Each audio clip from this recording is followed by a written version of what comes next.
Com o fim da escravidão no Brasil e com a expansão da produção de café, os fazendeiros brasileiros passaram momentos de grandes dificuldades com a falta de mão de obra nas lavouras. Isso porque os trabalhadores brasileiros livres rejeitavam trabalhar nas lavouras, pois temiam a relação de trabalho com os fazendeiros. Sabiam muito bem como eram tratados os escravos. Havia exploração e violência, e essas pessoas preferiam trabalhar como jornaleiros, recebendo por dia. Os escravizados livres tinham os mesmos receios, e aqueles que se sujeitaram aos trabalhos nas lavouras trabalhavam o que podiam, mas ainda faltavam homens. Diante disso, houve um congresso agrícola no Rio de Janeiro para que o governo resolvesse o problema quanto à falta de mão de obra. Logo, os barões do café iniciaram a política de incentivo à imigração, já que sabiam dos problemas pelos quais passavam os países europeus e a vida miserável que assolava seus camponeses. O governo passou a fazer um intenso trabalho de propaganda que promovia campanhas publicitárias, anúncios por meio de cartazes, jornais e agências percorriam todos os cantos da Itália. E para convencer italianos a imigrar para o Brasil, os folhetos eram decorados com gravuras de belos e grandes navios a vapor, Gênova e de Nápoles. Também haviam mensagens otimistas, como, por exemplo, navios partem todas as semanas do porto de Gênova. Vem realizar os seus sonhos com sua família. Um país de grandes oportunidades, clima tropical, abundâncias, riquezas minerais. No Brasil você poderá ter o seu castelo e o governo dará todas as ferramentas para as pessoas. E foi assim que, em 1871 a 1890, cerca de 3 milhões de pessoas deixaram o país. Corajosos, atravessaram o Oceano Atlântico rumo às Américas, que tornou o maior de todos os sonhos dos italianos, mas também o maior dos medos. No início da imigração, a travessia era feita com navios à vela e podia demorar 40 a 50 dias, dependendo de uma série de fatores, principalmente das condições de tempo, até passarem a fazer a travessia com navios a vapor. O tempo de viagem reduziu de 20 a 25 dias. As passagens elas eram concedidas pelo governo brasileiro, mas de terceira classe, destinadas aos pavimentos mais baixos do navio, onde geralmente eram locais úmidos, pouca iluminação, sem ventilação e superlotados. Os imigrantes viajavam amontoados e dividindo leitos sem nenhuma privacidade. A decepção com os alojamentos era tanta que algumas famílias permaneciam mais tempo reunidas longe dos porões. Optaram por viajar no convés, enfrentando os perigos das tempestades, o frio intenso ou o calor escaldante. Somente no último chamado de recolher é que eles desciam para os dormitórios. Alguns já embarcavam com algum tipo de enfermidade, com poucas condições de saúde. Tudo se agravava em alto mar. As condições dos navios levavam proliferação de parasitas, desde piolhos a doenças contagiosas, como o sarampo e a cólera, o que resultava em vários óbitos. Por falta de tratamento adequado, sendo que a maioria das mortes se dava em crianças e idosos, para evitar com que o corpo fosse decompondo a bordo, eles envolviam os corpos em tecido e depois lançavam ao mar. Após uma rápida cerimônia religiosa e a chegada aos portos brasileiros era tomado de mães desesperadas que perderam o esposo na viagem e com os braços cheios de filhos para cuidar, e alguns eram as crianças que estavam desesperadas por terem perdido pai e mãe. Mas o medo era superado pela necessidade e esperança de uma vida mais digna do que na Itália. Entre os milhares de italianos que sonhavam com a possibilidade de fazer essa travessia estava as famílias Fachin e Tonon, que moravam em diferentes regiões da Itália. Por um lado, Antônio Fachin e Rosa Fortunata Caldana, Ambos, de famílias simples, cresceram na lavoura, se conheceram e logo constituíram família. Moravam em uma vila rural na pequena comuna agrícola da província de Pádua, em Vêneto. Oficializaram a união no dia 2 de agosto de 1884, um ano após o nascimento do segundo filho. Ainda na Itália, tiveram a terceira criança e depois o quarto filho. Este, Ricardo Fachin, que nasceu no dia 9 de maio de 1887. Logo depois, a Rosa, ela acaba tendo mais 2 filhos. Com a recém-nascida de apenas 2 meses, o casal foi seduzido pelas propostas de virem para o Brasil. Percorreram um trajeto até chegar ao porto de Gênova. Vieram com um navio a vapor francês que partiu da Itália no dia 20 de novembro de 1891 e assim vieram os Fachin. Mala grande, as crianças grudadas na saia da mãe. Ricardo tinha apenas 4 anos, junto com mais 1.700 imigrantes que rezavam, outros choravam por deixar suas famílias e outros ainda traziam consigo a gaita, da qual emitia um som para enfrentar o medo da travessia do Atlântico, já que muitos deles nunca haviam visto o mar. Mas o fato é que essa embarcação chegou ao Rio de Janeiro dia 12 de dezembro de 1891. Antônio com 36 anos de idade e a Rosa com 29. A hospedaria onde eles eram recebidos e apresentado a eles algumas opções de trabalho e bem como quais regiões, o seu Antônio Fachin escolheu ir para São Paulo trabalhar em uma fazenda no Rio das Pedras, que fica aí, né, localizada no que é hoje a Grande Tietê. E de lá, depois de um tempo, ele decidiu ir para a fazenda vizinha, em Ribeirão Fundo, localizada na região também do Tietê, que antigamente era chamado de Rio Anhembi. Por outro lado, também na Itália, vivia o casal Francesco Tonon e Augusta Franciscon, moradores da pequena Sossegana, localizada, colada praticamente a Congliano. Seu Francesco era ferreiro, o casal teve a filha mais velha de um total de 5 filhos, esta chamada Maria Tonon, que nasceu no dia 10 de agosto de 1888. A ideia de partir da Itália já existia desde que outros membros da família Tonon haviam deixado o país. Em janeiro de 1892, foram os Tonon que vieram a bordo de um navio a vapor italiano para o Brasil. Maria tinha apenas 5 anos. Em solo brasileiro, eles deram entrada à hospedaria em 10 de fevereiro de 1892. O seu Francesco escolheu ir trabalhar em São Paulo, também em uma lavoura em Ribeirão Fundo, assim como os Fachin. Ambas as famílias se conheceram e se tornaram grandes amigos, por morarem próximos e trabalharem na lavoura. Ricardo e Maria se conheceram ainda crianças em meio da lavoura e morando muito próximos um do outro. Ambas as famílias trabalhavam bastante. Até mesmo as crianças cresceram trabalhando. Analfabetos, Ricardo e Maria, bem como seus irmãos, sabiam apenas escrever o seu próprio nome, o que já era orgulho para os pais. Sabiam eles que a realidade da vida campesina italiana, escrever era um privilégio para poucos, mesmo que fosse o seu próprio nome. O Ricardo, ele andava geralmente descalço, carregando uma enxada nas costas. Era uma vida dura para as duas famílias, chuva e sol, de segunda a segunda na lavoura. Economizavam o que eles podiam para um dia comprar a sua propriedade.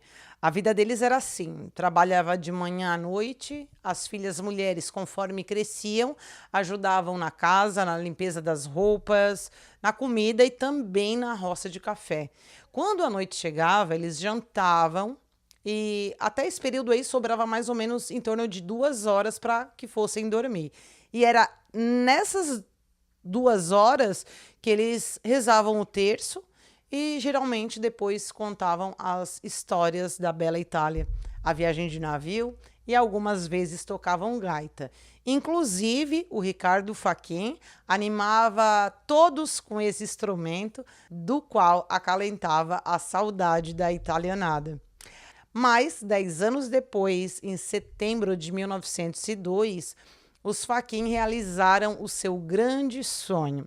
Conseguiram comprar o primeiro pedaço de terra aqui no Brasil, denominada Chácara do Ribeirão do Mato Dentro. Localizava-se a aproximadamente 6 quilômetros da cidade Tietê.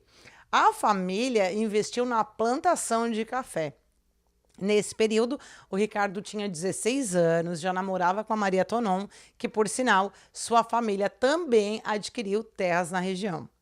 O namoro dos dois evoluiu até o noivado, que aconteceu no dia 10 de junho de 1907, ano em que os pais de Ricardo compraram mais um sítio, onde deram início ao cultivo de uvas para a produção de vinho, que entrou como mais uma fonte de renda. Os filhos mais velhos já iam se casando, mas os filhos homens permaneciam na casa dos pais junto com suas esposas, porque eram as mulheres que saíam da casa dos pais e iam para a casa dos sogros. Automaticamente, as famílias que tinham mais filhos homens possuíam mais mão de obra, porque contava com a esposa dos filhos, com as noras. Portanto, queira ou não, essas famílias se destacavam e financeiramente evoluíam mais rápido. No sábado do dia 15 de fevereiro de 1908, o Ricardo e a Maria se casaram num sítio dos pais dela às 11 horas da manhã, quando teve, naquele dia, uma chuva de gafanhotos que invadiu todo o município de Tietê. Bom, depois do casamento, Maria partiu para a casa dos pais de Ricardo, reforçando a eles a mão de obra, né, dos Fachin. E dias depois dos festejos do casamento de Ricardo e Maria, uma criança de 8 anos foi adotada pelos Fachin, os pais do Ricardo. Este se chamava Augusto de Arruda. Mal sabia eles que ali estava aquele que cometeria o crime das 7 mortes e devastaria com toda aquela boa gente. Olá, minhas deusas e deuses do Olimpo, eu espero que vocês estejam bem. Aqui é a Cris Nunes e sejam todos muito bem-vindos ao canal Doc Doc Criminal. Peço para vocês, já no início do vídeo, que nos deixem aquele like, porque assim o YouTube entrega para muito mais pessoas o nosso conteúdo aqui dentro da plataforma. Também te convido, se caso tu não é inscrito, se inscreva no nosso canal e entre para essa comunidade maravilhosa. Por aqui nós temos os melhores inscritos e os melhores comentários. Ative o sininho de notificação e fique por dentro de tudo que rola por aqui. E o caso de hoje, ele foi indicado pelo nosso querido amigo aqui da comunidade, o Malaqueu José Fragnini. Olha, minha gente, eu não conhecia esse caso, mas eu me interessei bastante sobre o assunto e comprei o livro, que é Dos Sonhos ao Pesadelo, o crime das 7 mortes, diretamente com o escritor, o José Luiz Meucci, que abordou maravilhosamente o caso em si, o livro ao todo, bem como o desenvolvimento do Tietê, e até mesmo citando outras histórias e mais casos, inclusive, bem interessantes. É um livro que leva a gente a voltar o tempo todo e sentir na pele a bravura do povo italiano e a chegada deles no Brasil. Muita coisa me fez refletir esse livro. E, minha gente, uma notícia maravilhosa para todos nós é que o José Luiz Meucci estará presenteando algum espectador deste vídeo.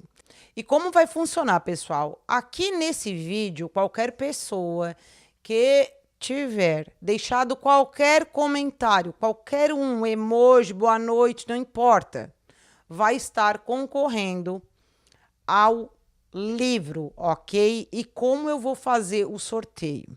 O sorteio eu vou fazer ao vivo pelo Instagram. Então, a gente coloca um programinha aqui, eu vou abrir uma live no dia 11, às 7 horas da noite. E aí, nessa live lá no Instagram, que vai estar sendo passada no Doc Doc Criminal, vocês entrem lá e eu vou estar falando lá na live um assunto em específico e vou fazer o sorteio ao vivo, tá? e vocês vão poder acompanhar quem que é o vencedor. Outra coisa, eu vou publicar também na aba comunidade o nome do vencedor, porque caso a pessoa não esteja ali naquele momento. Por favor, preciso aí que vocês respondam, né, no e-mail que eu vou estar avisando, até mesmo para poder passar o endereço para a entrega do livro, que será feita diretamente pelo José Luiz Meucci, o escritor do livro. Portanto, em nome de toda a nossa comunidade, já fica aqui o nosso agradecimento ao Malaqueu José Fragnani, que nos indicou o caso, bem como agradecemos ao escritor José Luiz Meucci, que diante de sua pesquisa e publicação do livro, permitiu-me fazer esse vídeo. Além, é claro, de nos proporcionar esse presente incrível a um inscrito aqui da nossa comunidade. Agora, dado todos os recados da missa, vamos para o caso.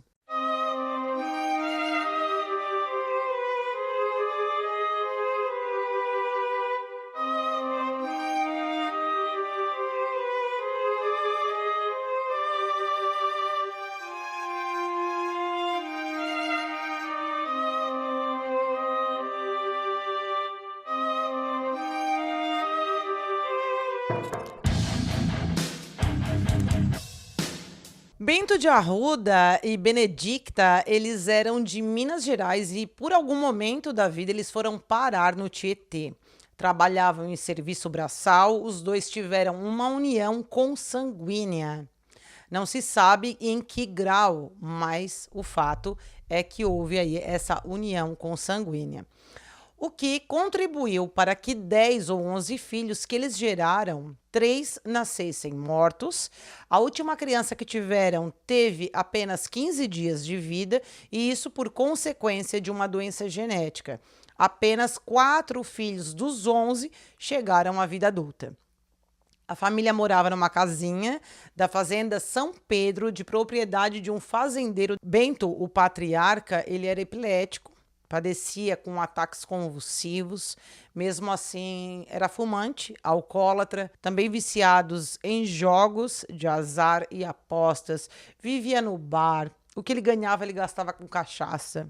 Um homem violento, quebrava tudo dentro de casa, batia na esposa e nos filhos. Principalmente em Augusto, o menino, que nasceu de parto normal no dia 27 de agosto de 1899, quando a sua mãe já tinha passado aí dos 30 anos de idade.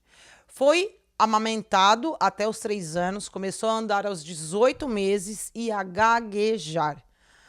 Ainda muito pequeno, quando passou a sofrer maus tratos pelo pai. Esse pai não media o peso da mão, tá? Aos 5 anos, ele já tinha contraído malária e rubéola, ambas curadas em Santa Casa de Tietê. Foi nessa época que surgiram os ataques convulsivos, que persistiram aí até entre 8 ou 9 anos, devido à condição infernal que essa família vivia. Benedicta pensou que, por bem dos filhos, seria melhor dar eles a outras famílias que tinham condições melhores de criar essas crianças.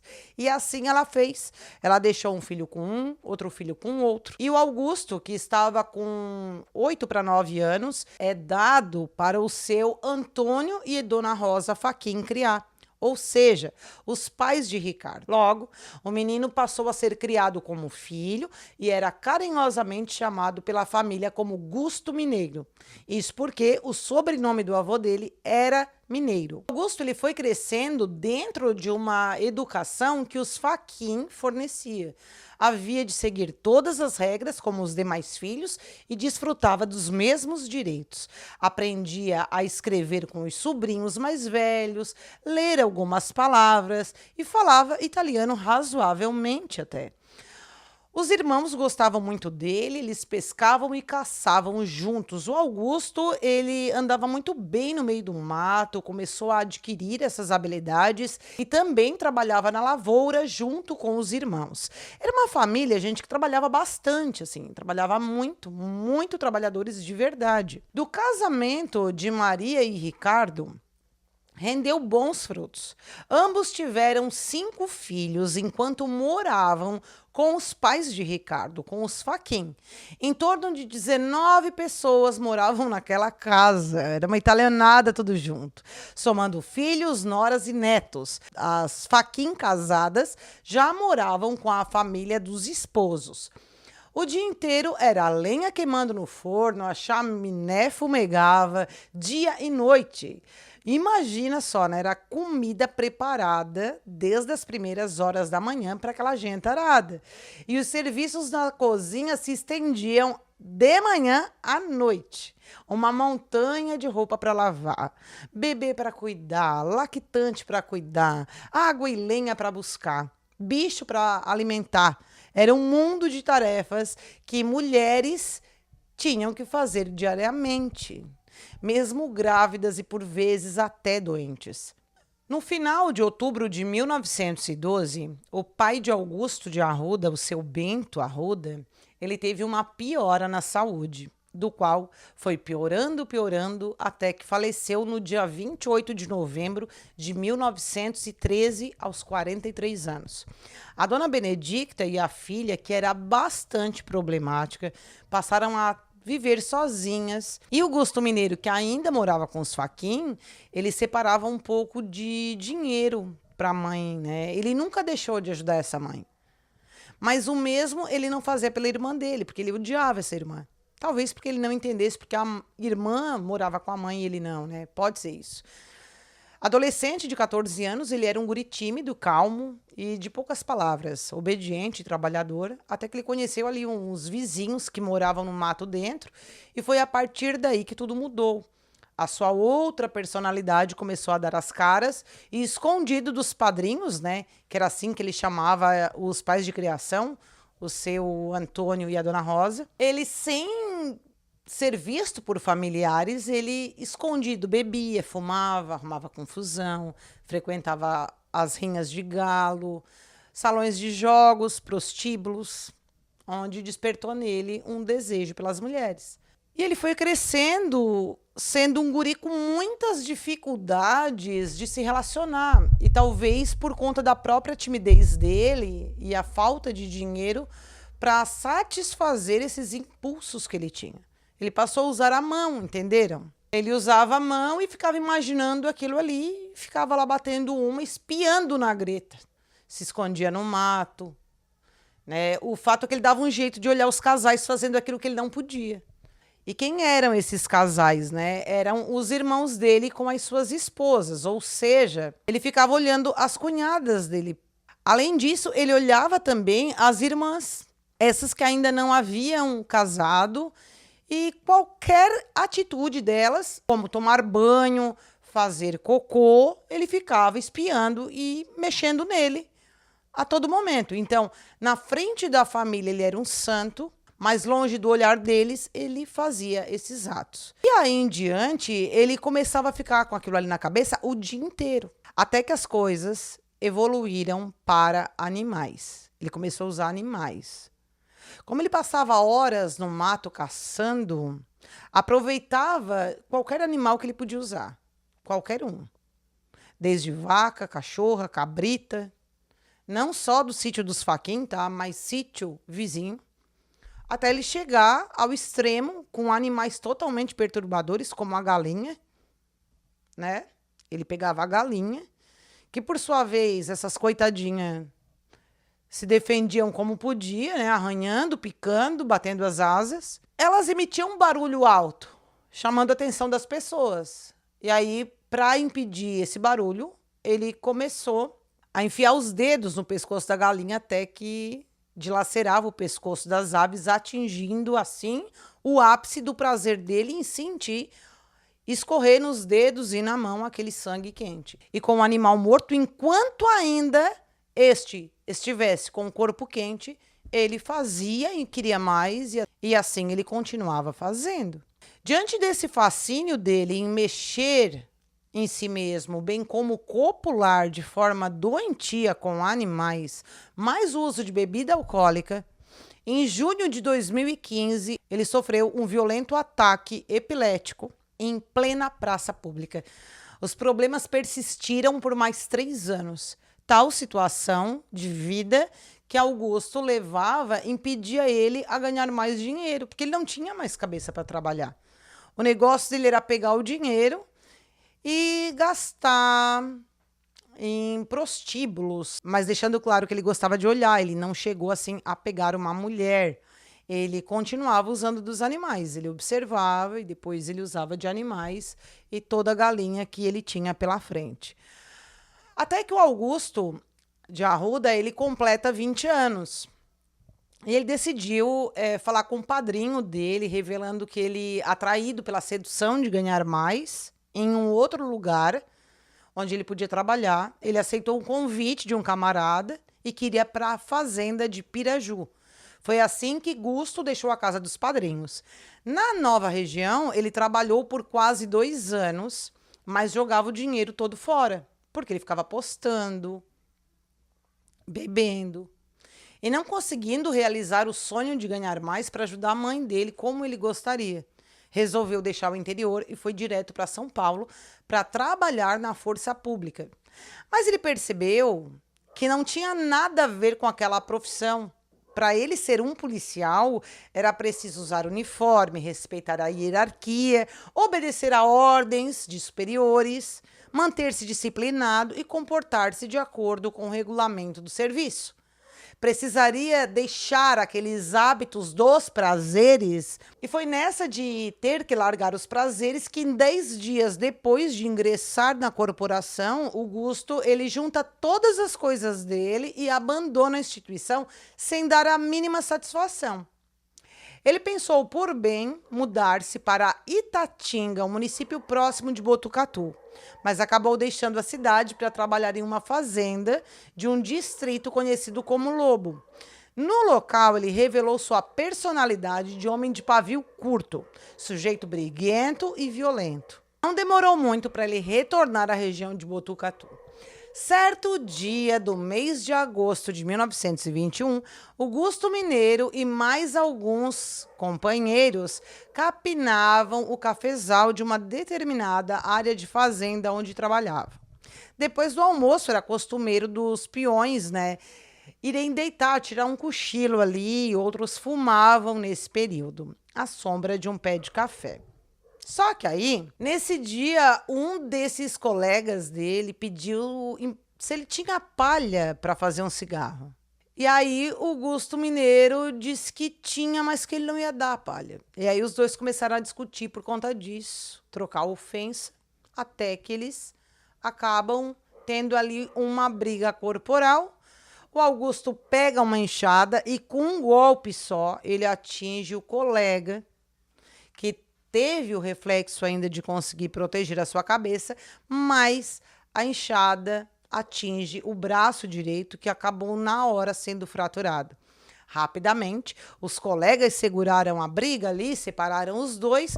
O supervisor da fazenda encaminhou o agredido, a vítima, nesse caso, à Santa Casa, enquanto o Gusto Mineiro foi preso no mesmo dia na delegacia de Itatinga, depois transferido para a cadeia de Botucatu, onde aguardou o processo ser analisado e julgado.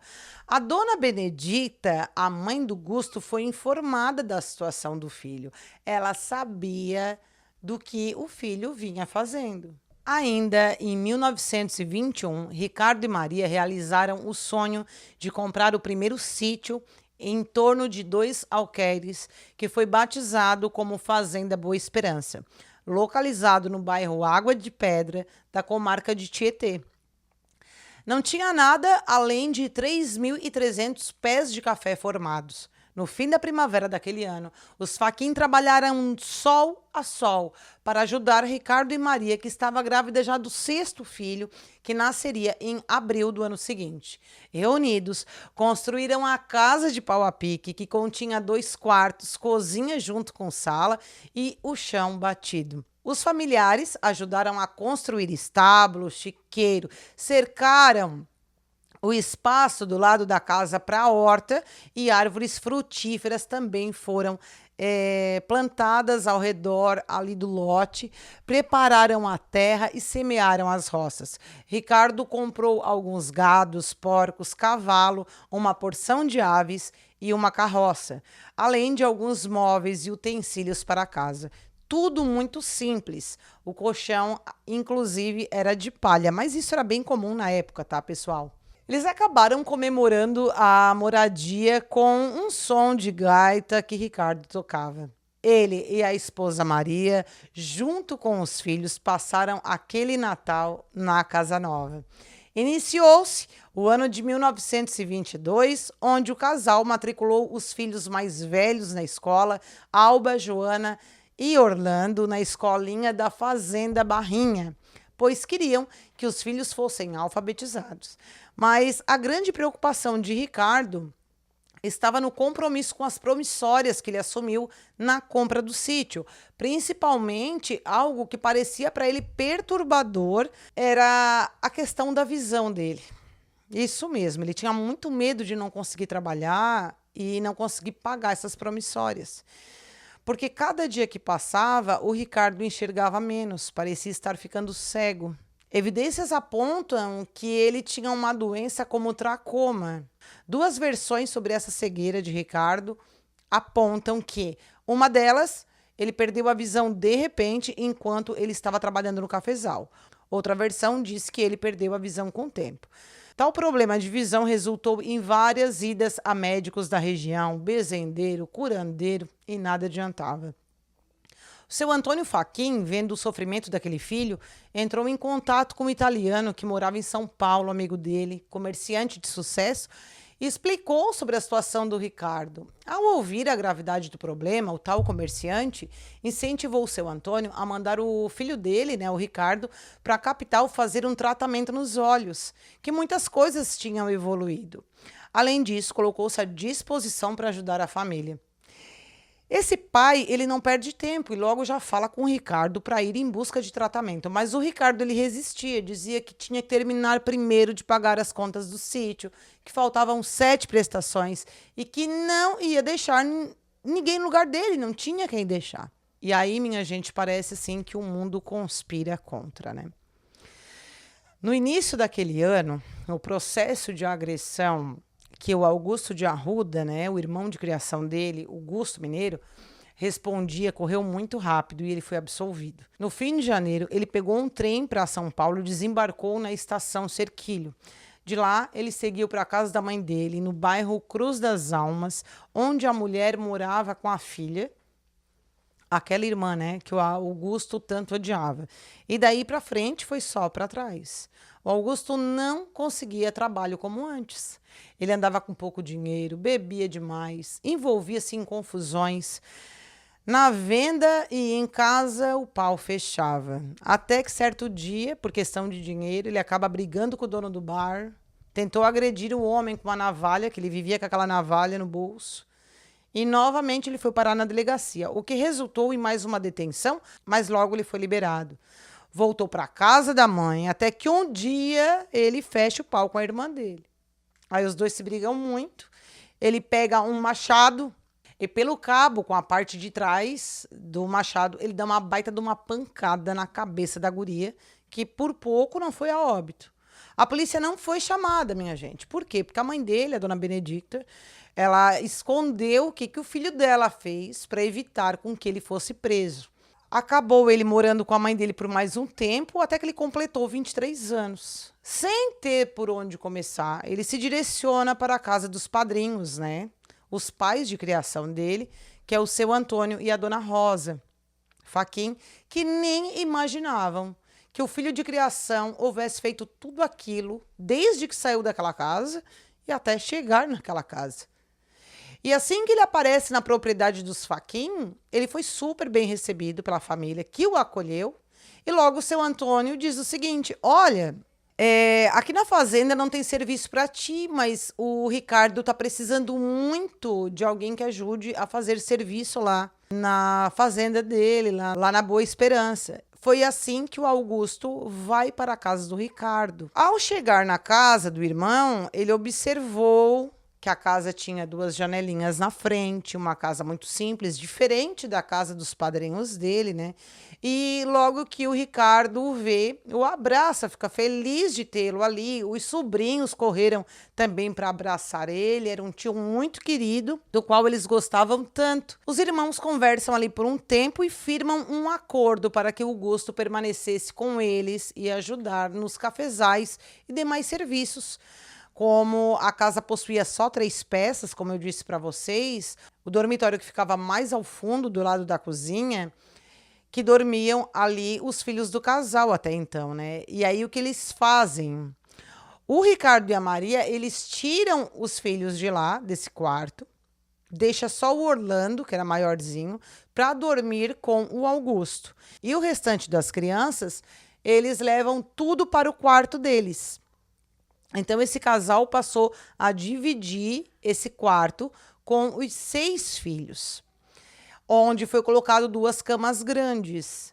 Na primeira semana ali, o Augusto, ele se comportava muito bem, de uma maneira muito discreta, responsável, não causava nenhum incômodo, nenhuma inconveniência, tinha a confiança de todos, levantava cedo, tomava café, pegava as ferramentas e já ia para a roça, onde lá ele passava o dia inteiro atarefado em algum canto do sítio. Ele almoçava ali mesmo na roça, né? E só à noitinha que ele juntava as ferramentas.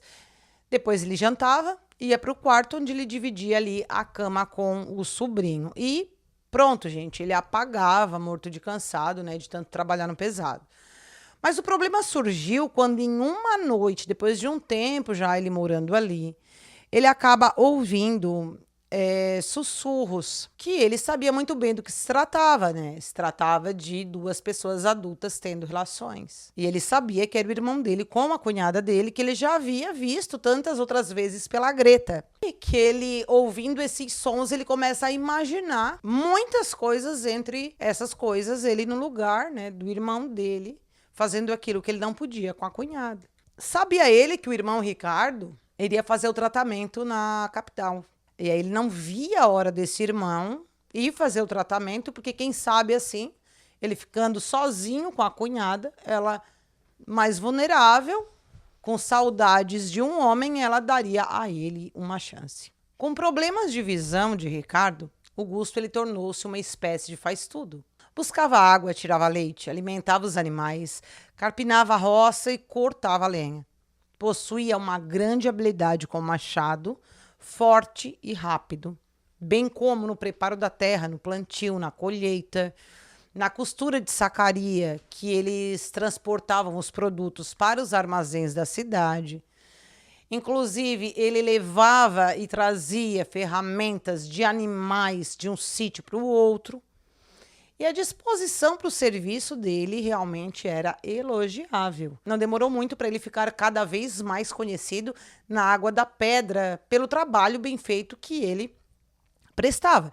Inclusive, quando ele tinha folga, né, ele era chamado por outros proprietários de fazenda para fazer ali outros serviços e com isso ele ganhava até um dinheiro extra. O Augusto não saía mais para se divertir enquanto o Ricardo estava em casa, ele não ia na venda, ele não jogava, ele era um homem extraordinário e aí ele começou a economizar muita grana nesse período. Na verdade, a chegada dele na família acabou resultando num grande alívio para Maria, bem como para as crianças, né, que já estavam sobrecarregados e possibilitando a eles irem com mais frequência à escola.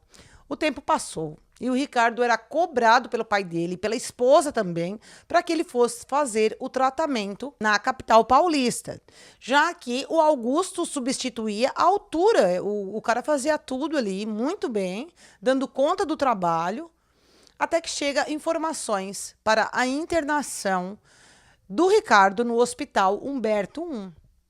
E a duração desse tratamento era incerto. Não tinha nada que garantisse com que a visão dele voltasse ao normal. Mas o que era certo é que Ricardo partiu na terceira semana do mês de janeiro de 1923. Semanas após a partida de Ricardo, as coisas começaram a mudar. A Maria Tonon, as crianças e o Gusto Mineiro, mas alguns trabalhadores estavam na roça. A Maria colocou uma sacola na cintura para estar ali colocando as sementes. Foi quando o Augusto de Arruda resolveu declarar todos os sentimentos que tinha pela cunhada, ali mesmo, no meio da roça. E aí, quando ela vai se abaixar para retirar esses grãos, alguns deles presos dentro desse saco, o cunhado dela, o Augusto, ele acaba falando no ouvido dela todo o sentimento, né? E o desejo e o que ele queria fazer com a Maria. E aí, logo ali, ela ficou possessa da vida, desconcertada, começou a fazer vários xingamentos contra o cunhado. Mas ela acaba não mandando ele embora. Isso porque ela precisava muito, né, do trabalho dele. O marido não estava, ela não sabia direito o que fazer e acabou resolvendo deixar por isso mesmo, até que o marido chegasse, tomasse providências. Mas ela ficou pensativa quanto à filha dela mais velha, a Alba, de 14 anos, que já era uma adolescente, tinha um corpo mais desenvolvido, até quem olhasse parecia que ela tinha uns 17 anos. Ela manda essa guria para a casa dos pais dela para garantir, né, que nada acontecesse com a filha.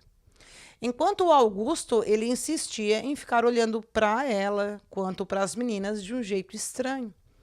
A Maria continuava tratando ele mal. Toda vez que ela podia, ela ficou com muita raiva, assim. E o Augusto começou a contar isso na venda, né? Que a cunhada estava tratando ele muito mal. Ele, que até então não ia na venda, depois que o Ricardo ele foi internado, ele passou a frequentar esse local. Por outro lado, estava o Ricardo internado, seguia com o tratamento que era administrado com doses de medicamentos cada vez mais alta. Sulfato de cobre, nitrato de prata, soluções à base de nitrato de mercúrio, iodo e zinco. E nada surtia efeito. O italiano foi ficando cada vez mais desanimado com a ineficácia e toda a esperança que ele tinha foi tornando uma grande frustração. Durante o dia, ele precisava ficar com uma faixa amarrada no rosto, cobrindo os olhos. Sentia dores fortes, ardência nos olhos, que pareciam pegar fogo.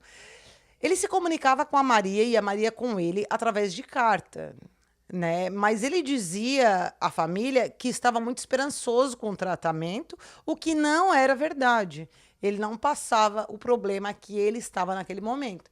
Bem como a Maria também não relatava nada, justamente para que ele não desistisse do tratamento. Era uma situação extremamente difícil. E aí passa ali mais uns meses e o Ricardo receberia alta em abril. E aí, faltando poucos dias para a chegada do Ricardo, a filha Alba retorna da casa dos avós. A família estava bem ansiosa para a chegada do patriarca, menos Augusto, obviamente, né? Que a cada momento que passava ele ficava preocupado do que a cunhada ia contar para o marido. E aí o que acontece é que certo dia um vizinho da família pede para o Augusto Mineiro para caçar um porco nas primeiras horas da manhã do dia 21 de abril. Até porque era um dia que eles comemoravam feriado de Tiradentes, né? Não era um feriado, mas havia muitas comemorações, homenagens desse dia, enfim. E outra pessoa que vai procurar o Augusto Mineiro é o seu Antônio Fachin, pedindo para que ele fizesse alguns cercados em sua fazenda. O Augusto, ele sabia que no dia 21 ele teria muito serviço para fazer, certo? E aí, dia 20, véspera do dia 21, o Augusto ele chega em casa, coloca o machado encostado no armário da cozinha, senta à mesa e inicia uma carta. Enquanto isso, a Maria e os filhos foram deitar.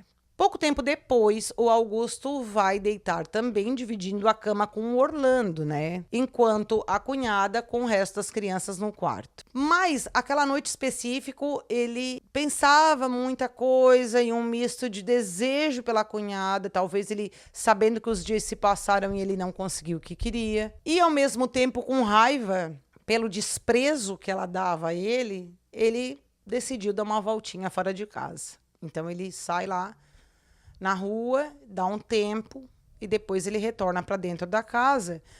Mas ele não vai para o quarto dele diretamente, ele vai e passa no quarto da cunhada e fica olhando a mulher deitada na cama com aquelas crianças. E aí o que ele faz? Em torno da meia-noite, ele pega um machado, entra no quarto e, sem pensar duas vezes, ele desferiu 2 golpes certeiros no pescoço de Maria, que tinha 35 anos, abrindo fora a fora um corte profundo no pescoço e na cabeça, rompendo até a 5ª vértebra cervical. No mesmo momento, a Maria perde a vida sem nem mesmo saber que estava sendo atacada. Com o barulho que fez, a adolescente Alba, com 14 anos, acordou. Ela tenta atacar o Augusto, mas não deu tempo. Com o mesmo instrumento e de modo muito rápido, ele ataca a adolescente que tentava se defender com as mãos. E, obviamente, era inútil, né?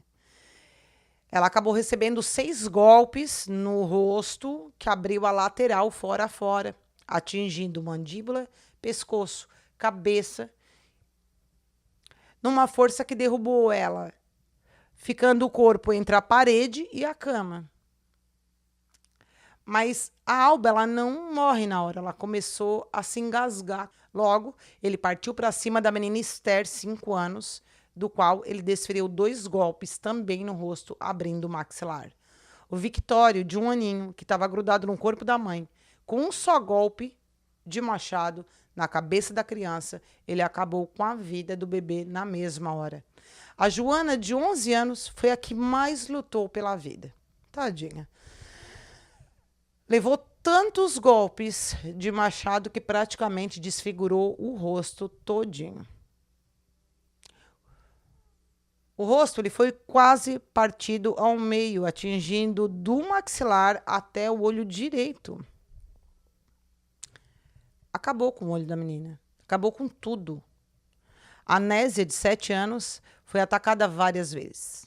Augusto, em uma fúria desumana, não poupou nem mesmo o companheiro de leito que dormia com ele todos os dias.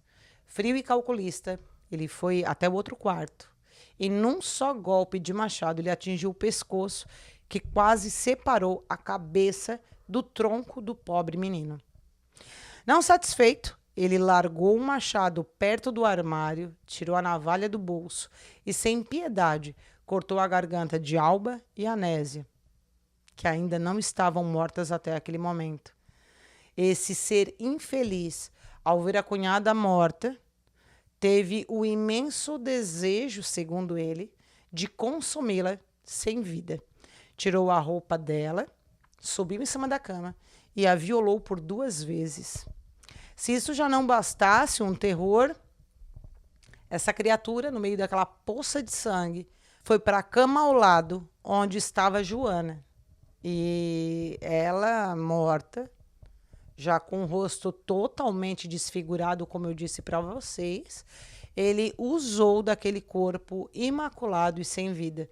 Depois de ter feito essa monstruosidade, ele sentou na mesa, escreveu o restante da carta, onde ele deixou claro que ele era o responsável pelo acontecido naquela casa, desenhou uma galinha e terminou as últimas linhas com uma frase escrita: Augusto de Arruda também se mata. Encerrando tudo isso, eram 2 horas da manhã do dia 21 de abril de 1923. Todo o dinheiro que ele tinha guardado, documento, roupa, ele deixa tudo ali, até porque a intenção dele era, né, acabar consigo, então não tinham por que levar. E aí o que ele faz? Ele vai caminhando entre os cafezais, entra numa mata, desaparecendo na escuridão, parou por uma clareira onde havia um grande pé de laranja, até chegar na caixa d'água. Inclusive, desse lugar que ele estava, ele tinha a visão exata da propriedade do irmão do Ricardo, né? No local, ele pega a navalha, coloca no pescoço, dá um delete, só que ele faz um corte tão fininho assim, que nem sai sangue, sabe? Fica só a marquinha. Ele não tem coragem para isso. E ele fica ali. Por volta das 5h30 da manhã, o vizinho dele, seu Antônio Morandim, aquele que havia pedido o serviço de caça-porco, ele levanta, espera o Gusto Mineiro e nada do Gusto chegar. Ele dá uma olhada lá para casa do Ricardo e da Maria e observa que as janelas estavam fechadas. Ele começou a achar estranho, mas ele ficou esperando, deu 6 horas, nada. Nenhuma janela aberta, não tinha fumaça do fogão a lenha, e ele começou a achar bem esquisito. Pede para o filho dele ir lá chamar o Augusto, né, para fazer o serviço. E aí o guri foi andando até que chega na casa e percebeu que a porta não estava totalmente fechada, mas havia uma fresta aberta, né, da porta. E ele chama, ninguém atende e de repente sai uma gatinha que era das crianças e essa gatinha miava de uma forma muito estranha, mas ninguém atendia e ele acaba voltando estrada afora para ir para casa avisar o pai dele que não tinha ninguém em casa, que a porta estava aberta, enfim.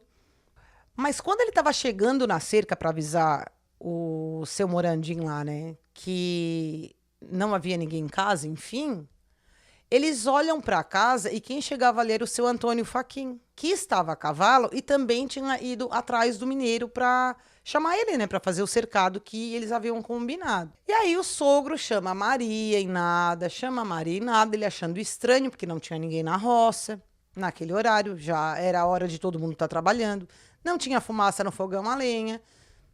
Decide ele entrar na casa e aí não deu outra.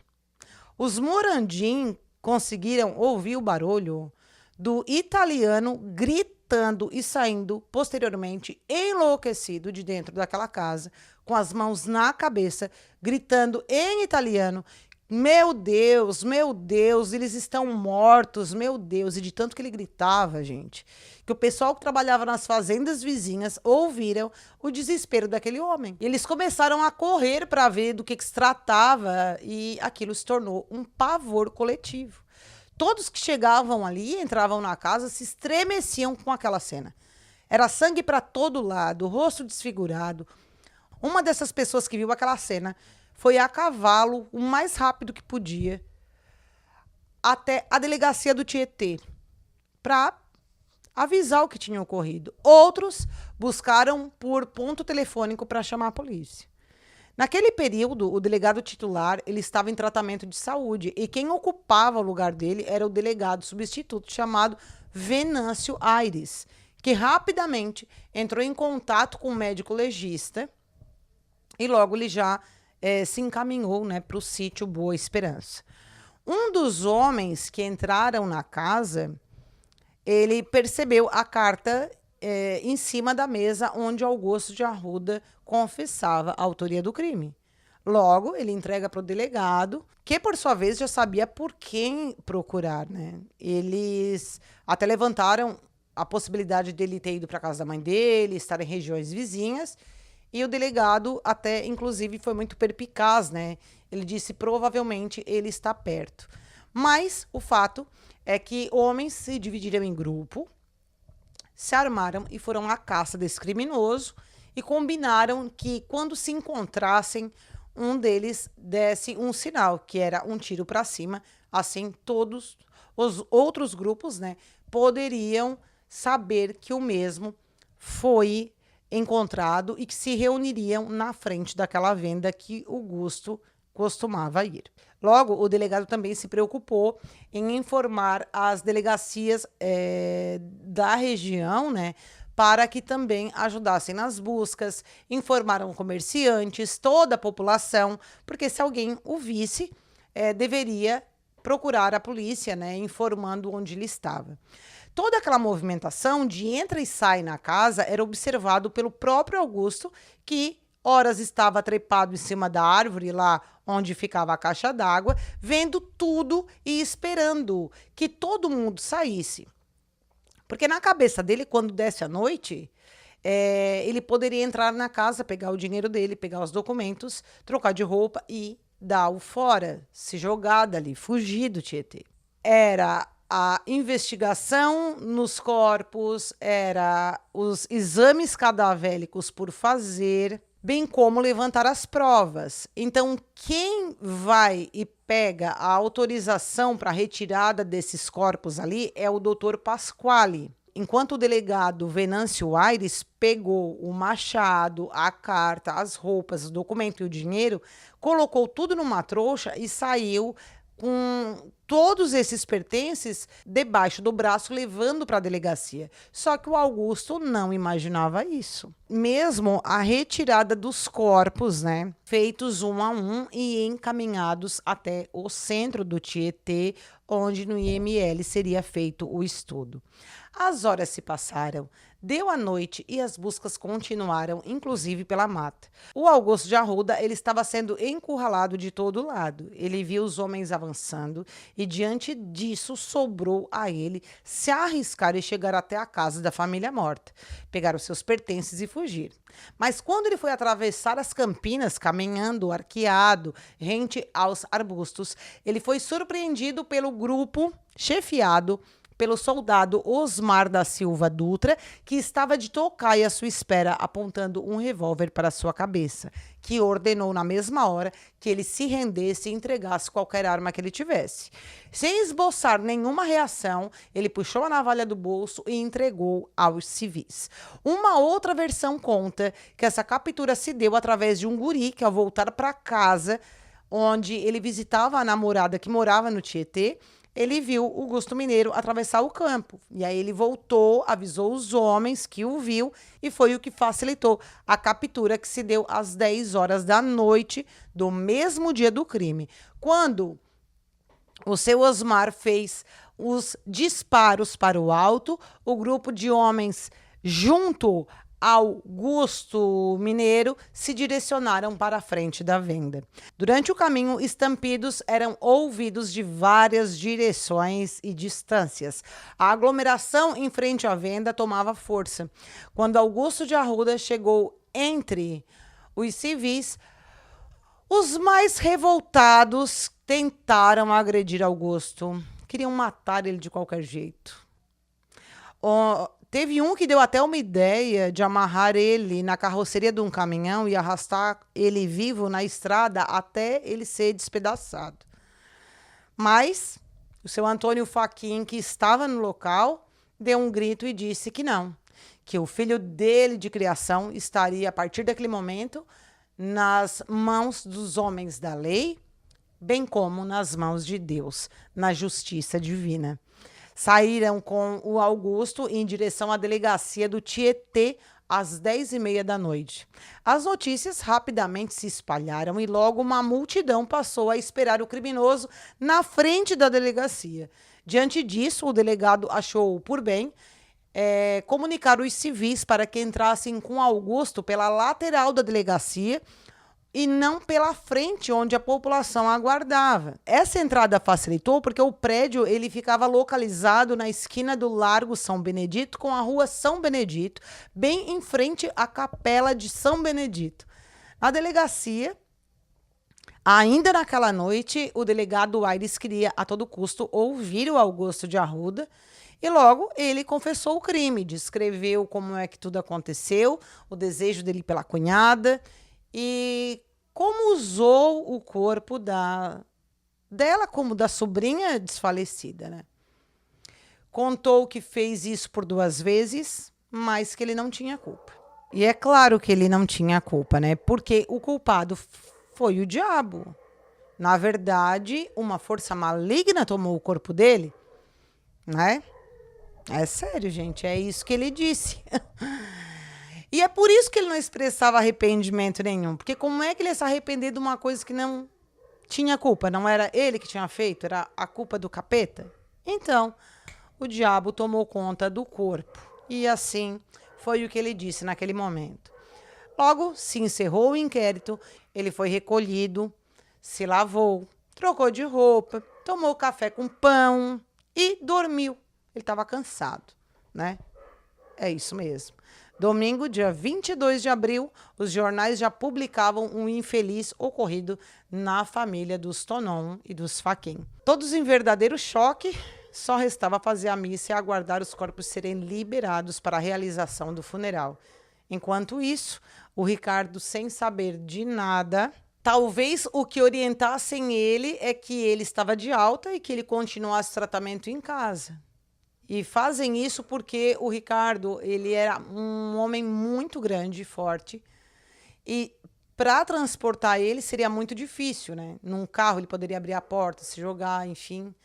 Tem até uma versão que diz que talvez ele estivesse no trem e ouviu alguém comentar sobre o caso porque leu no jornal. Mas ainda a versão que mais se comenta é que ele não sabia de nada. Naquele domingo, a missa lotou. Parecia o dia santo. A população tomou as dores daquela família. A delegacia se enchia de reforço para que a população não invadisse o local. O delegado, Dr. Venâncio Aires, queria um depoimento completo, com todos os detalhes, junto com outras autoridades presentes. O Augusto declarou em alto e bom som detalhes de cada coisa que ele fez, da motivação, a ordem com que executou cada um. E, obviamente, deixou todas as pessoas ali completamente chocadas. Logo, o médico legista, o Dr. Humberto Pasquale, também entregaria o laudo com as 7 autópsias, do quais cada linha escrita descrevia com riqueza de detalhes cada ferimento de cada uma das vítimas. Enquanto isso, o cemitério já estava ocupado por centenas de pessoas, já que aguardavam o sepultamento. A família de Ricardo, bem como a de Maria, chegavam pouco a pouco inconsoláveis, inclusive passando mal, tá, gente? Eles necessitaram de atendimento médico. Os corpos eles foram estendidos, todos no chão, aguardando a chegada do Ricardo Fachin.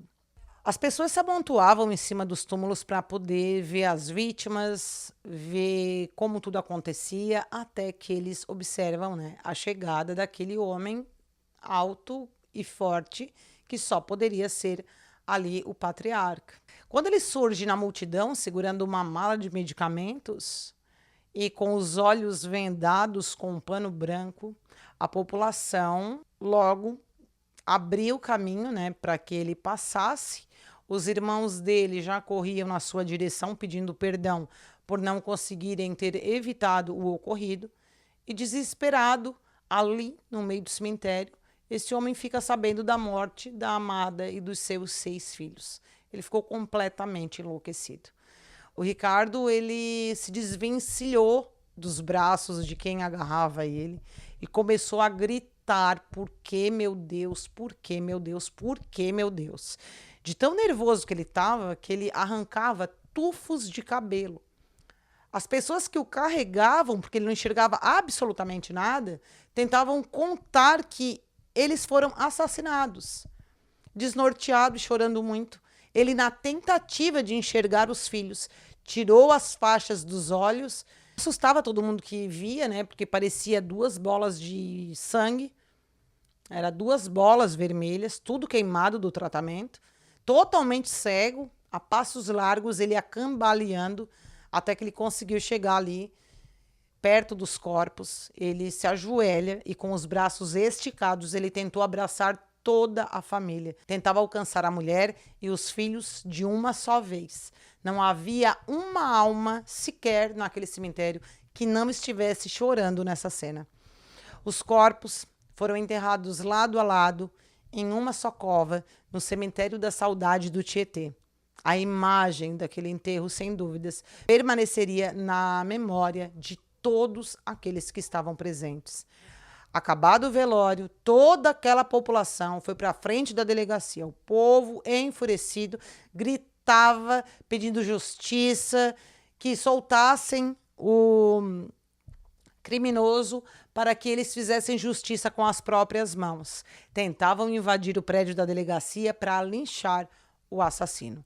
Um grupo tentou entrar pelo portão da rua São Benedito, enquanto o outro forçava a entrada principal. Isso se estendeu por horas, mas eles eram impedidos por militares até... Olha, foi horas de alvoroço, gente. até que o povo desistiu. O Ricardo ele foi levado inconsolado para a casa dos pais, onde durante aquela semana ele já começou a apresentar alucinações. Ele via o que não existia, ele dormia, acordava com pesadelos. Às vezes, acordado, ele tinha várias crises nervosas, era uma dor sem fim. A família pensou que, por bem dele, seria melhor não tocar mais naquele assunto, já que todos os dias que se seguiram, o conhecimento da população sobre os detalhes do assassinato se tornava público. E aí saiu no jornal, né? A questão do Augusto ter feito o que fez com os corpos mortos. E não se falava em outra coisa a não ser isso. E aquilo, sem dúvida nenhuma, causava cada vez mais revolta na população de Tietê. No sábado do dia 28 de abril, às 8 horas da manhã, ocorreu a missa do sétimo dia. Centenas de pessoas acompanhavam a cerimônia até o lado de fora da igreja. Depois, a multidão deslocou-se para a frente da delegacia, onde soldados armados estavam prontos outra vez para conter qualquer confusão. Mas não houve nenhuma tentativa de invasão à delegacia e, estranhamente, aquelas pessoas se direcionaram para o cemitério para prestar homenagens diante da sepultura das 7 mortes. Aquela era uma das muitas visitas que esse túmulo receberia. Passado uns dias, os familiares tiraram os documentos que continham na casa de Ricardo e Maria, bem como roupas e outros pertences.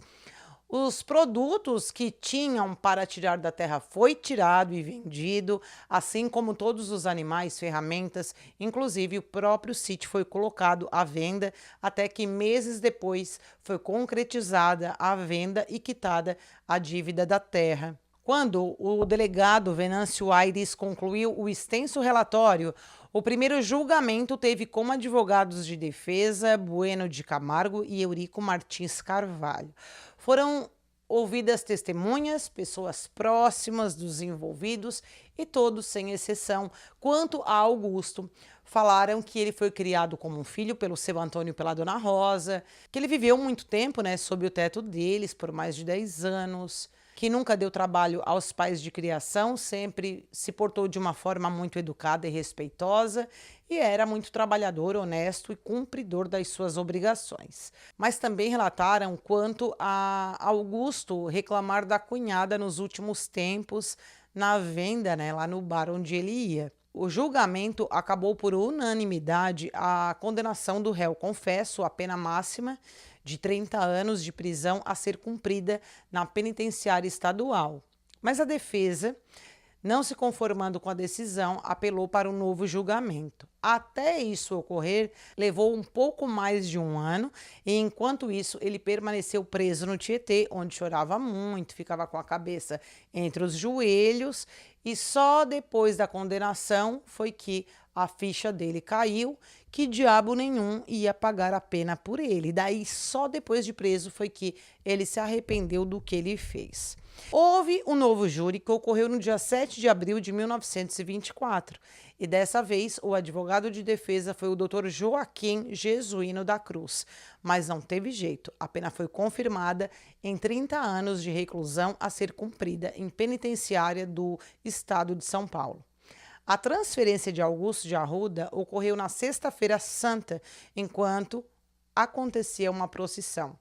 Na cadeia estadual, Augusto era muito esperado pelos detentos que queriam o couro dele. O primeiro estágio da pena foi passar pela solitária, onde ele ficou ali por meses. A tal cela ficava no porão do prédio de 3 andares, um local úmido, sem ventilação e insalubre. Ali era obrigado a fechar a boca, porque o silêncio era a maior ordem. Dependendo do comportamento do detento, ele poderia trocar de ala, ir para um piso acima, bem como prestar ali algum serviço. O presídio, ele tinha uma organização de trabalho e era muito bem administrado como uma grande indústria equipada de maquinários modernos. Eles forneciam oficinas com atividades variadas, onde produziam sapatos, botas, uniforme dos internos, colchões, móveis, vassouras, pães para serem consumidos dentro da penitenciária e, além disso, os presidiários aprendiam noções básicas para auxiliar nos serviços de hospitais, laboratório, consultório odontológico e farmácia. Operavam na lavanderia, tinham aulas de ensino básico, música e até desenho. No parque, os próprios presos plantavam e cuidavam de hortas, onde cultivavam legumes e verduras que seriam preparadas na cozinha do presídio. A instituição ela era considerada um padrão de excelência nas Américas, mas os presos reclamavam bastante das condições quanto às práticas desumanas, porque o pau fechava, eles apanhavam bastante dos funcionários. O relatório era elaborado pelos chefes de seções penais e cometidos ao diretor do presídio, que resultavam em punições exageradas. Os funcionários faziam relatórios que ficavam para sempre no histórico dos detentos dentro do presídio. Qualquer infração ou comportamento fora da normalidade, entendido por eles, tornava a vida do preso um verdadeiro inferno. Afinal, poderia ser considerado um doente mental todo aquele que cantava, que assoviava, que corria, que sorria demais. Era considerado louco. Por exemplo, sentar no chão, conversar na oficina, confeccionar algum objeto, por mais simples que fosse, como uma bolinha de papel ou uma bola de pano. E lembrando que 70% desses detentos, nesse período, eram do interior, né? Eram homens que, em sua maioria, haviam assassinado alguém em briga de bar, ou briga por causa de terra, ou briga por cerca, esse tipo de coisa. E se fosse classificado como doente mental, eles sabiam que seriam encaminhados ao Hospital Psiquiátrico Juqueri, sendo certo que de lá eles só sairiam ou mortos ou loucos de verdade. Depois de 200 dias na solitária, sem poder direcionar uma palavra para quem quer que fosse, nenhum funcionário queria falar com Augusto. Apenas um psiquiatra, o Dr. José Moraes Melo, o visitou. Este estudava os delinquentes e os motivos que os levaram a cometer os delitos. Tudo era anotado, principalmente se tinha epilepsia, alcoolismo, problemas mentais. Todas as informações serviam para o boletim de criminologia. No documento constavam 2 fotos com a cabeça raspada, de frente e de perfil. E abaixo, a identificação e característica física, como altura, peso, cor de pele, impressões digitais, detalhes como cicatriz, tamanho da orelha, do nariz e tatuagens, se caso o preso tivesse, bem como todos os antecedentes criminais, caso tivesse. O Augusto de Arruda, o preso número 1925, ele era o criminoso considerado mais monstruoso de todos, e o médico se interessou em estudá-lo. Depois de quase um ano, Augusto foi removido do porão e enviado a outra cela, no andar de cima, onde, no decorrer da segunda etapa, o médico fez uma verdadeira investigação na vida tanto dele quanto dos parentes. E ele foi em busca de informações sobre esses familiares. Histórico de pais, irmãos, primos, tios e avós.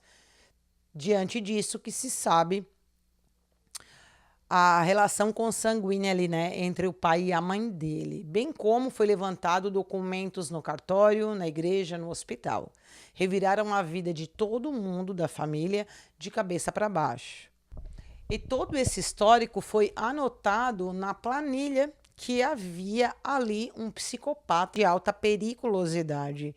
Porém, o Dr. Moraes não encaminhou ele para o hospital psiquiátrico devido ao ótimo comportamento que o detento tinha. Inclusive, ele foi designado para trabalhar na colchoaria. Passou a ter uma rotina onde acordava cedo, limpava a cela, porque era obrigatório, né? Cada um limpar a sua cela todos os dias. Ele tomava café, depois seguia para o trabalho, almoçava. E depois do almoço, ele trabalhava novamente e quando acabava o horário de trabalho, sobrava a ele ainda algumas horas para estudar, enfim, inclusive ele participou algumas vezes de alguns estudos. A mãe do Augusto, ela visitou ele algumas vezes enquanto preso, tá? Enquanto preso. Mas certo dia o Augusto escondeu umas agulhas e enfiou 5 delas em sua barriga com o intuito de deletar o seu eu, né? De ir de arrasta para cima. Mas ele foi levado ao atendimento e no fim, não, ele não faleceu, ele continuou vivo. Deram a ele uma outra oportunidade, colocaram ele para trabalhar como alfaiate, serviço do qual ele desempenhava com muito capricho. Obviamente, continuou manejando agulhas, mas nunca mais enfiou agulha em lugar nenhum. 2 anos após o crime, os Fachin não conseguiram mais ser como antes. Acabaram-se os festejos de aniversário, casamento e batizados. A gaita de Ricardo foi colocada num baú, os irmãos foram saindo do sítio, perderam a vontade de trabalhar na lavoura, cuidar dos animais. Ninguém mais queria aquilo. Ricardo, totalmente cego e atormentado, vivia rezando o rosário o dia inteiro, andando com terço na mão. Cada vez mais depressivo, pesadelos, crises nervosas graves, era pego gritando dentro de casa, só saía para visitar o túmulo. Todo dia, 21 de abril, ficavam todos em silêncio, respeitando a data como luto absoluto. Ninguém trabalhava na roça.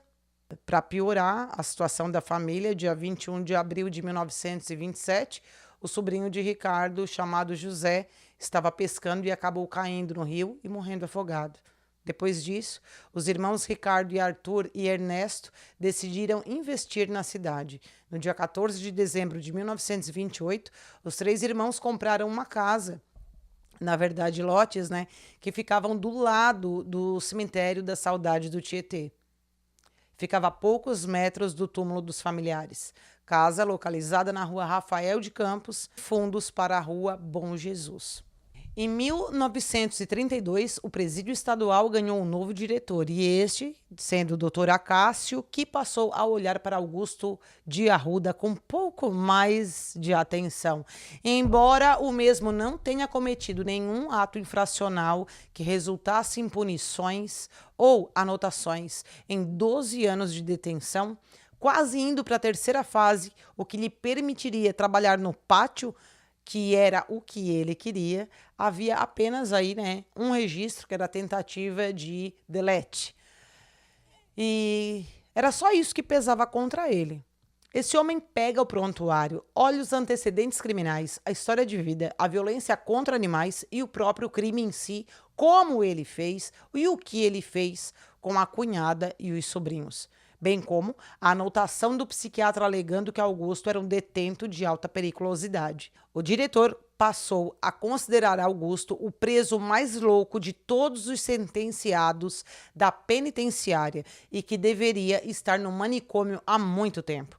Dr. Acácio e Dr. Moraes tinham algumas divergências entre si e, com relação a Augusto, bom, o psiquiatra não via mal nenhum em Augusto enquanto preso e não queria enviá-lo ao manicômio. Nos anos de 1930, devido à crise financeira, a exportação do café diminuiu, as plantações foram substituídas por novos plantios como milho, feijão, batata, uva, legumes, entre outras. Alguns fazendeiros chegaram a extinguir por completo as plantações de café. E o seu Antônio, já doente, próximo de completar 80 anos de idade, e a dona Rosa, já bastante cansada, o caçula com 50 anos não queria saber de casar, muito menos de ter filhos, então Ricardo, totalmente cego, decidiu, por bem, todos eles venderem o sítio e ir embora em 1935 com o Ernesto e sua esposa e os 4 filhos que já estavam morando lá do lado do cemitério. Logo, ao morar nesse local, eles reformaram a sepultura, colocando uma lápide de mármore com o nome dos 7. A família de Maria, os Tonon, construíram a laje que cobre e protege as imagens da Imaculada Conceição e dos 6 anjinhos que ficam em cima do túmulo. No fim daquele mesmo ano, os Tonon também deixaram o seu sítio e compraram uma casa na rua Bom Jesus, bem próximo da residência dos Fachin. Mas, infelizmente, o seu Antônio Fachin, o italiano que trouxe a família toda para o Brasil, faleceu às 2 horas da manhã do dia 14 de maio de 1936, devido a uma hemorragia cerebral. O filho Ernesto, depois de um tempo, precisou ir morar no Laranjal Paulista devido ao trabalho dele, mas deixou uma das filhas para cuidar da sua mãe, Dona Rosa, e dos 2 irmãos dele. O Ricardo, até aquele momento, era o único inválido doente na época, mas não demorou muito para que a Dona Rosa também adoecesse, o que fez com que posteriormente ela fosse morar em Laranjal junto com o filho, mas aquela neta dela que cuidava dela até então permaneceu na casa cuidando dos 2 tios. Isso porque o outro irmão do Ricardo precisou amputar a perna, então ficou uma situação muito difícil, tanto para os 2 quanto para a própria sobrinha. No ano seguinte, em 1936, depois de 3 anos de tentativa do diretor do presídio estadual tentar mandar Augusto para o manicômio, onde ele nunca mais poderia sair, o mesmo conseguiu vencer essa batalha contra o psiquiatra que atendeu o detento.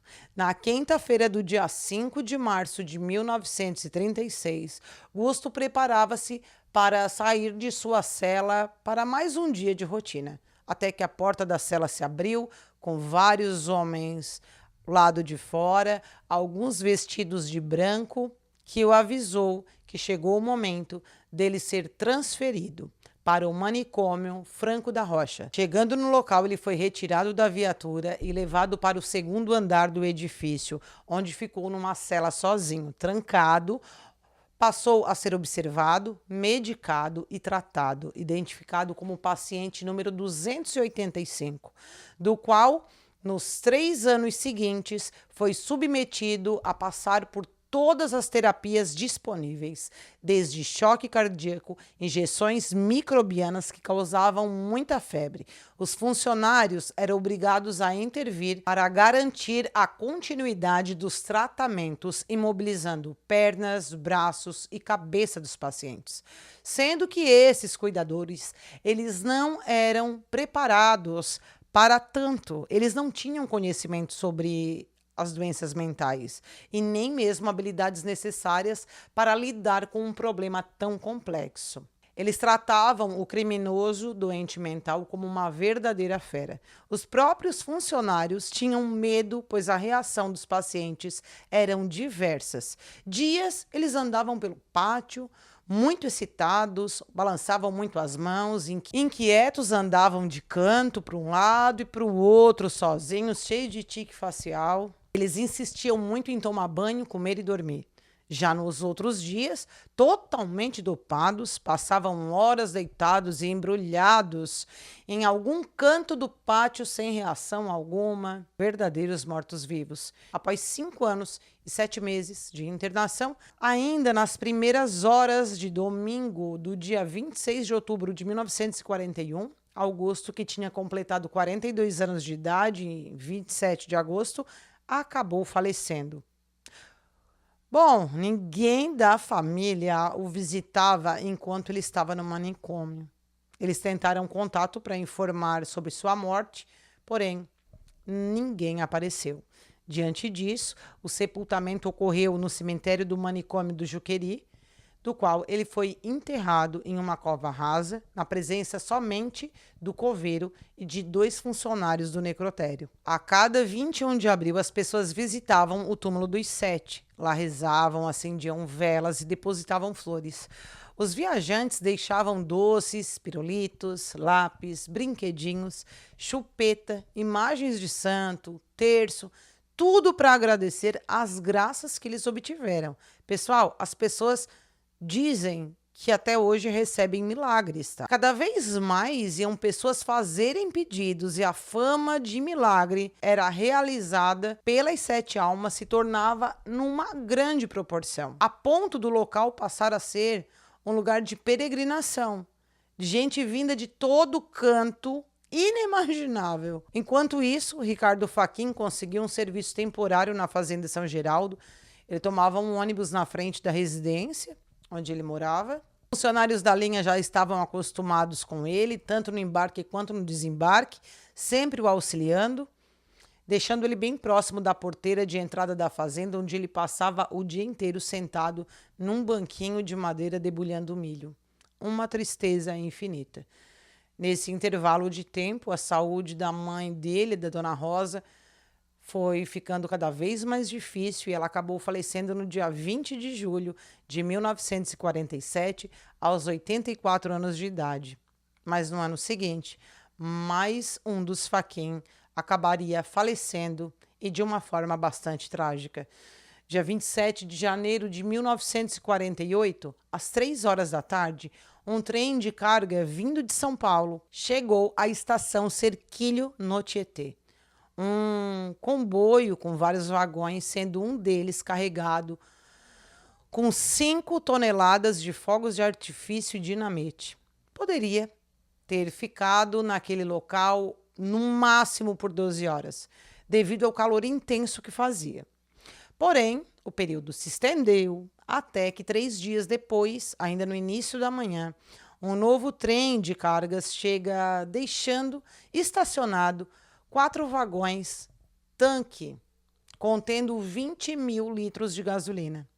E lá ficou a poucas distâncias daquele que continha explosivos estacionado há quase 60 horas. Pouco mais das 4 da tarde, um movimento de pessoas em torno da estação era grande.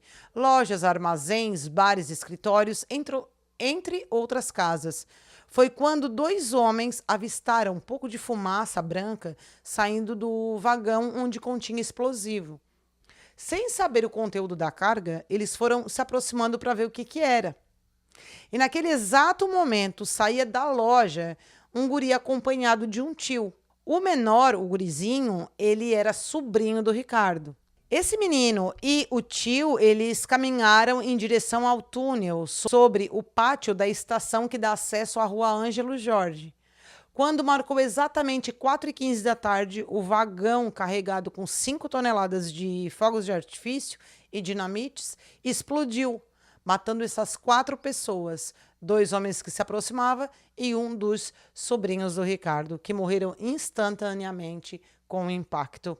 Um deles foi atingido por uma chapa de aço. Já o sobrinho neto de Ricardo teve a cabeça esmagada por uma pedra enorme que se desprendeu da moldura da boca de entrada do túnel. E essa história, ela tem outras histórias por trás, mas daí só vocês lendo o livro realmente para entender um pouco melhor. Só achei importante citar que essa família foi devastada por mais um acontecimento brutal. Bom, no ano seguinte, em 1949, a saúde dos 2 irmãos que ainda moravam na rua Rafael de Campos com aquela sobrinha declinou. O Ricardo, ele estava obeso, diabético, com problemas de depressão fortíssimas e as crises, alucinógenas cada vez mais severas. Ele não fazia nenhum serviço mais, totalmente incluso. Ele passava a maior parte do tempo sentado numa poltrona da sala ou deitado na cama, rezando. E o irmão dele, Arthur, que acabou ali tendo complicações na perna que foi amputada. A partir de então, a situação deles foi se tornando quase que um fardo, para essa sobrinha cuidar desses 2 italianos sozinho. Diante disso, eles colocaram a casa para vender, pegaram as economias que eles tinham e doaram ao lar São Vicente de Paulo. Depois disso, eles foram morar com a irmã deles, a Virgínia Fachin. E aí, quando a casa da rua Rafael Campos foi vendida, dia 14 de novembro de 1948, o Ricardo, ele deu entrada no lar São Vicente de Paulo de Tietê no dia 4 de abril de 1950.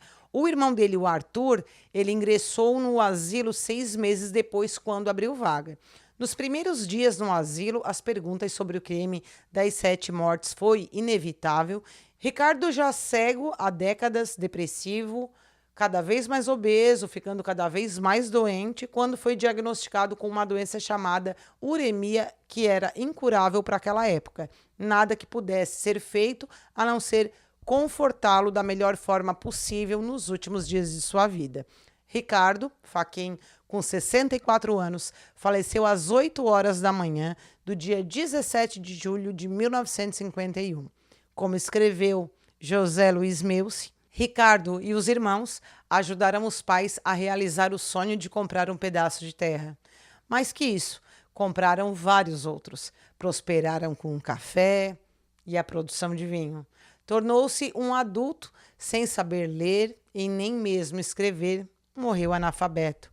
Junto à família, viu o progresso da cidade de Tietê, a chegada dos correios, do cinema, da luz elétrica, o telefone, automóvel, a introdução do futebol na região e depois de casado, quando o casal decidiu viver por conta própria, comprando um pequeno sítio que alguém batizou de Boa Esperança.